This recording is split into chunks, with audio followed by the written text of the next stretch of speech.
Hello friends, मैं शालिनी पांडे स्वागत करती हूं आपके अपने चैनल शालिनी बियॉन्ड स्टडी में।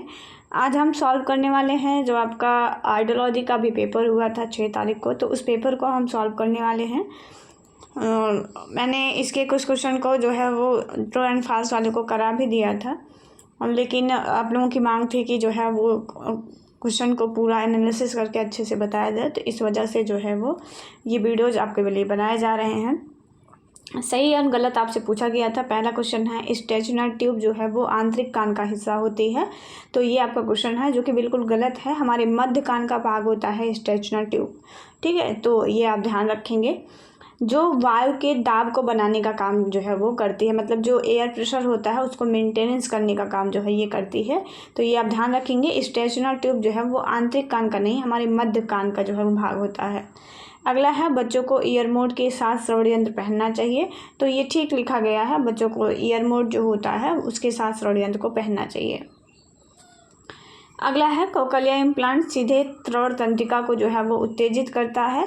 तो आपने पढ़ा होगा कि कोक्लिया इम्प्लांट में 2 भाग होते हैं, उसमें एक भाग कान के अंदर डाला जाता है, दूसरा कान के बाहर रहता है।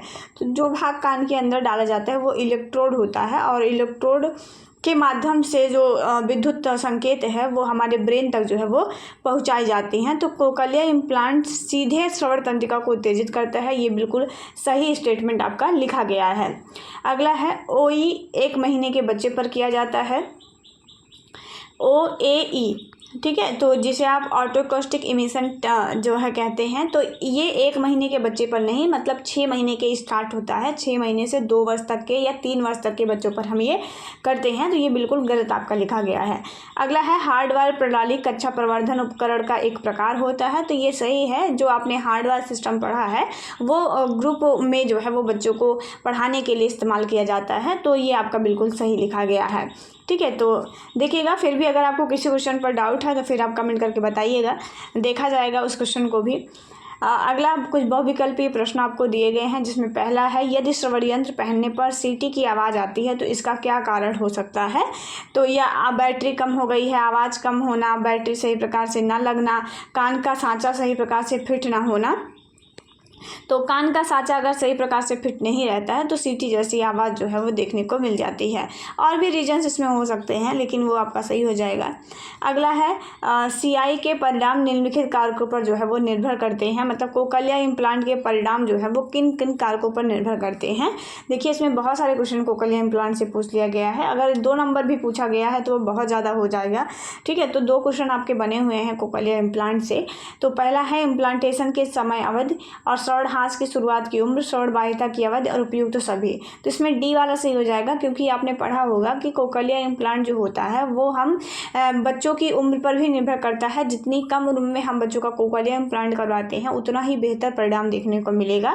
कि अगर लंबे समय तक की श्रवण बाह्यता है तो उसका जो है वो उतना ज़्यादा अच्छे से नहीं हो पाता, लेकिन अगर थोड़े ही समय की श्रवण बाह्यता है, जैसे कम उम्र में कर लेते हैं और अभी थोड़ा ही समय हुआ है बच्चे को हीयरिंग लॉस हुए, तो वो ज़्यादा अच्छा परिणाम देता है कोक्लिया इम्प्लांट का। तो ये आप देखेंगे, इसमें आपका डी सही हो जाएगा। अगला क्वेश्चन है, जन्म पूर्व श्रवण हास होने का कारण क्या हो सकता है। जन्म से पूर्व पूछा गया है, तो किसी प्रकार के संक्रमण की वजह से ही जन्म से पहले जो है वो श्रवण दोष होता है। तो देखिए, उम्र का बढ़ना, ये जैसे जैसे उम्र बढ़ती है, जैसे जो 60-70 साल के हो जाते हैं तो उनमें जन्म पश्चात होता है, जन्म के पूर्व नहीं होता है। शिशु के मध्य कान का संक्रमण, और ये मध्य कान का संक्रमण बच्चे के जन्म के बाद का ही होता है। लेकिन जो रूबेला है इसका जो संक्रमण होता है ये आपका जो है वो जन्म पूर्व श्रवण हास का एक कारण हो सकता है। उसके बाद है अगला क्वेश्चन, निम्नलिखित स्थितियों में श्रवण प्रशिक्षण का सीमित या कोई लाभ नहीं हो सकता है। तो दोनों कान में श्रवण तंत्रिका की अनुपस्थिति, सहायता प्राप्त सीमाएं स्पीच बनाना के भीतर नहीं है, बच्चा शायद ही कभी श्रवण यंत्र पहनता है। तो इन तीनों में आपको बताना है उपयुक्त सभी 4 ऑप्शन दिए गए हैं, जिसमें आपका श्रवण प्रशिक्षण का सीमित या कोई भी लाभ नहीं प्राप्त होगा। मतलब जो श्रवण प्रशिक्षण दिया जाता है, जो ऑडिटरी ट्रेनिंग दी जाती है, उसका लाभ नहीं मिलेगा। क्यों? उसका क्या रीज़न है, ये आपसे पूछा गया है।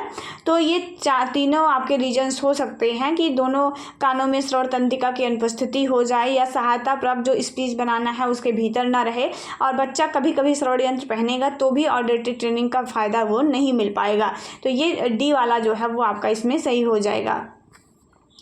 उसके बाद आपको एक शब्द में लिखने के लिए कुछ क्वेश्चन दिए गए हैं, जैसे कान के कार्य क्या हैं, ध्वनियों की भौतिक विशेषताएं क्या हैं, श्रवणहास के रोकथाम के बारे में पूछा गया है। तो आपने इन सबको अच्छे से किया होगा। पेपर आपका अगर हम कह सकते हैं तो बहुत ईजी पेपर नहीं था। जिन बच्चों ने अच्छे से मेहनत करके पढ़ाई की होगी वही इस पेपर को जो है वो कर पाए होंगे, क्योंकि पेपर का पैटर्न मतलब क्वेश्चन का जो लेवल है वो ईजी नहीं था आपका। जैसे अगर हम इंट्रोडक्शन टू डिसेबिलिटी की बात करें तो वो एक ईजी पेपर था, कोई भी बच्चा उसको कर सकता था अगर उन्होंने थोड़ी बहुत भी प्रिपरेशन की होगी। जो मैंने आपको कुछ क्वेश्चन दिए थे उसमें से ही बहुत सारे बच्चों ने कहा कि बहुत सारे क्वेश्चन मिल गए थे, ठीक है। तो लेकिन इस पेपर का अगर मैं आपको बताऊं तो ये एक मॉडरेट लेवल का पेपर था। जिन्होंने अच्छे से मेहनत की होगी वही इस पेपर में अच्छा मार्क्स गेन कर पाएंगे। चलिए, तो ये आपके कुछ क्वेश्चन थे जिसमें स्पीच बनाना, भाषा विकास के महत्वपूर्ण काल पीरियड, कंडीशनिंग और ये सब चीज़ों के बारे में जो है वो आपसे पूछा गया था। तो मिलेंगे एक नया वीडियो में किसी नई जानकारी के साथ। तब तक अपना ख्याल रखिएगा। जय हिंद, वंदे मातरम।